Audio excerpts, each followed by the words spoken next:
ఈ మధ్య ఆంధ్రప్రదేశ్ విద్యాశాఖ మంత్రి, ఐటీ శాఖ మంత్రి నారా లోకేష్ విశాఖపట్నంలో ఒక ప్రకటన చేశారు. ఏంటి అంటే 99 పైసలకే ఎకరం చొప్పున ఫార్చ్యూన్ 500 కంపెనీలన్నిటికీ కూడా ఉచితంగా భూములు ఇచ్చేస్తాం, ప్రభుత్వ భూములు ఇచ్చేస్తామని చెప్పి బరాబరుగా చెప్పేశారు. నిర్మోహమాటంగా చెప్పేశారు. ఎలా ఇస్తారండి? అది ప్రజల భూములు అండి. ప్రభుత్వ భూములు అంటే ప్రజల భూములు. ప్రజల భూములు మీ ఇష్టం వచ్చినట్లు 99 ఎకరం 99 పైసలకి ఏ కంపెనీకి ఇస్తారు? రహేజా కంపెనీకి ఇచ్చారు. రహేజా కంపెనీ ఫార్చ్యూన్ 500లో ఉందా? లేదు కదా.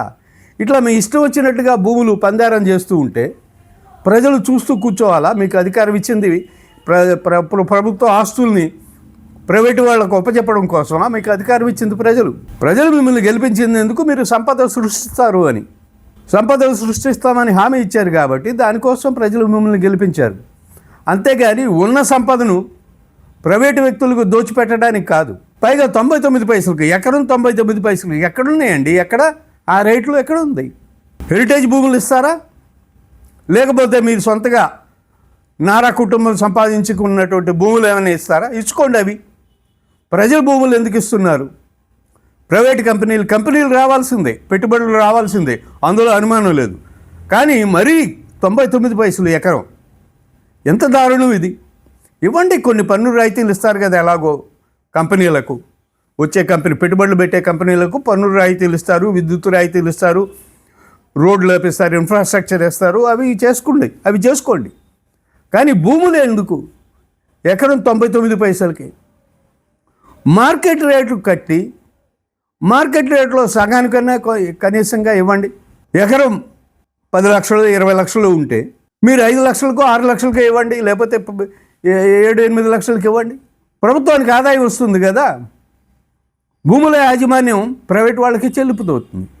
ఒక్కసారి మీరు ఉత్తర్వులు ఇవ్వగానే ఆ భూముల యజమానులు ప్రైవేటు పెట్టుబడిదారులు అయిపోతారు. వాళ్ళు పెట్టుబడిదారులు అయిపోయిన తర్వాత నీకు హక్కే ఉంటుంది దాని మీద.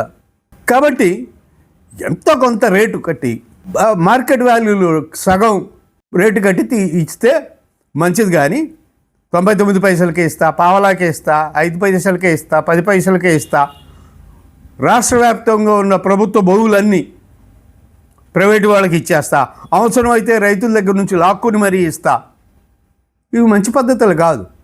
దీనికోసం మిమ్మల్ని ప్రజలు ఎన్నుకోలే. ఇలా ప్రభుత్వ భూముల్ని ప్రైవేటు వాళ్ళకి కట్టబెట్టడం కోసం ప్రజలు మీకు ఓటేసి గెలిపించలేదు. ఇది గుర్తుపెట్టుకోవాలి మీరు.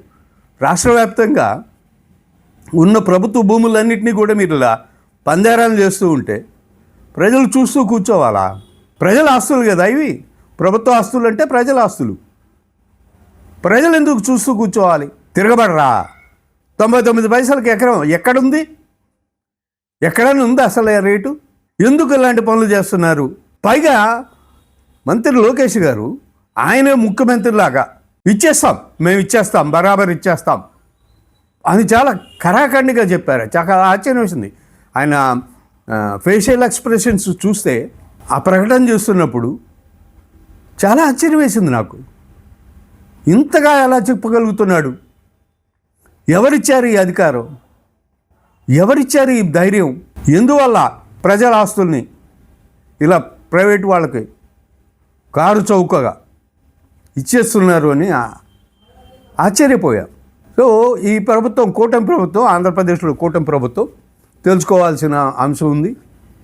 ఇది ఎలా సమర్థించుకోగలుగుతారు? ప్రైవేటు వాళ్ళకి భూములు ఉచితంగా ఇచ్చేస్తున్న విషయాన్ని, దాన్ని సంపద సృష్టి అనాలా? ఏమనాలి? సంపద విధ్వంసం అనాలా? ప్రభుత్వానికి చెందిన భూములు ప్రైవేటు వాళ్ళకి అప్పచెప్తూ ఉంటే దాన్ని సంపద సృష్టి అనాలా, సంపద విధ్వంసం అనాలా? తెలుసుకోవాలి.